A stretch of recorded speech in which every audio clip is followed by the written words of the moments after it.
Widodo. Perkenalkan, nama saya Julius Daniel Biswarisa. Di kesempatan ini saya akan memaparkan materi tentang isu pelanggaran HAM di Indonesia dan upaya penegakannya dengan studi kasus dan analisis mendalam untuk mahasiswa dan pembuat kebijakan. Baik, masuk ke materi pengantar. Memahami fondasi hak asasi manusia yang terbagi menjadi tiga, yaitu hak asasi individu. Hak asasi manusia itu biasa disingkat dengan HAM adalah hak dasar yang melekat pada setiap individu sejak lahir tanpa memandang status dan latar belakang. Dan yang kedua, realitas pelanggaran. Meskipun dijamin konstitusi, berbagai kasus pelanggaran HAM baik masa lalu maupun kontemporer masih sering terjadi di Indonesia. Yang ketiga, tantangan penegakan. Penegakan HAM khususnya kasus-kasus sensitif hingga kini masih menjadi tantangan besar yang memerlukan komitmen politik dan hukum yang kuat. Yang berikut studi kasus 1. Pembunuhan Marsina tahun 1993. Tentang simbol perjuangan buruh. Marsina adalah seorang aktivis buruh perempuan yang ingin memperjuangkan hak-hak pekerja di PT Catur Putra Surya, Sidoarjo, Jawa Timur. Tuntutan utama adalah menaikkan upah minimum sektoral sesuai peraturan pemerintah. Yang kedua, menyusun aksi mogok yang berhasil. Marsina dilaporkan hilang secara misterius. Yang ketiga, 3 hari kemudian jenazahnya ditemukan di hutan Nganjuk dengan tanda-tanda penyiksaan berat. Yang berikut adalah kronologi tragedi Mei tahun 1993. Rangkaian peristiwa yang berujung pada kematian aktivis buruh Marsina. Tanggal 3 sampai 4 Mei tahun 1993, Marsina ikut memimpin aksi mogok massal yang menuntut kenaikan upah buruh di pabrik arloji tempatnya bekerja. Berikutnya 5 Mei 1993, setelah aksi mogok berakhir dan 13 buruh di PHK, Marsina dilaporkan hilang. Dia diduga diculik oleh pihak-pihak tertentu. Tanggal 8 Mei 1993, jenazah Marsina ditemukan oleh warga setempat di sebuah gunung di pinggir jalan desa Wilangan, Nganjuk, dengan kondisi mengenaskan. Investigasi awal, hasil otopsi menunjukkan adanya penyiksaan fisik dan kekerasan seksual yang brutal sebelum kematiannya. Yang berikut, jenis pelanggaran HAM dalam kasus Marsina. Kasus ini mencerminkan multi pelanggaran hak dasar individu dan kebebasan sipil. Yang pertama, hak hidup. Perampasan nyawa secara brutal merupakan pelanggaran HAM yang paling fundamental. Berikut, kebebasan berekspresi. Pelanggaran terhadap hak untuk berserikat, berkumpul, dan menyuarakan pendapat. Yang ketiga, kekerasan dan penyiksaan. Adanya tanda-tanda penyiksaan fisik dan mental yang melanggar hak untuk bebas dan perlakuan kejam. Yang keempat, keadilan hukum. Proses hukum yang tidak transparan dan gagal mengungkap pelaku intelektual atau pemeriksaan kejahatan.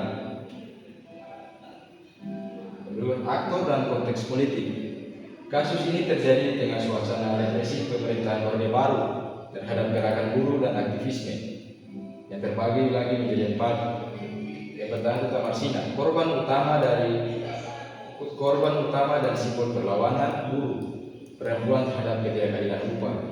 Yang kedua, perusahaan manajemen PT Catur Putra Surya dan pihak-pihak yang berkepentingan atas stabilitas industri. Yang ketiga, masyarakat sipil, LSM dan aktivis HAM yang memainkan peran penting dalam dokumentasi dan advokasi kasus.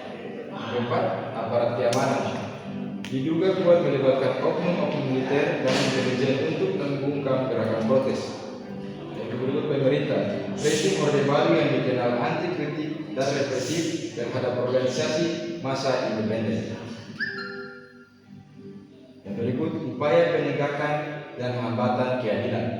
Upaya dilakukan terbagi menjadi 3. Yang pertama, investigasi Komnas HAM, lembaga negara turun tangan mendokumentasikan fakta pelanggaran berat. Yang kedua, tekanan publik. Kasus ini mendapat sorotan domestik dan internasional memicu protes besar. Yang ketiga, proses pengadilan. Beberapa terdakwa diajukan ke pengadilan namun dianggap sebagai kambing hitam.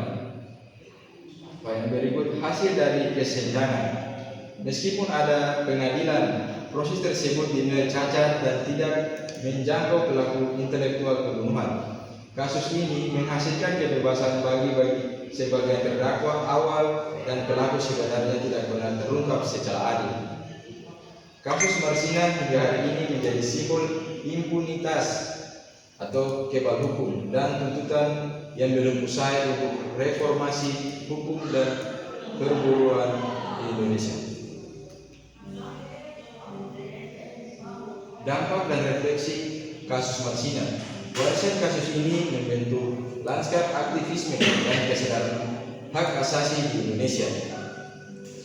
Risiko aktivisme. Kasus ini menunjukkan risiko besar dan ancaman kekerasan yang dihadapi aktivis buruh dan pro demokrasi pada masa Orde Baru.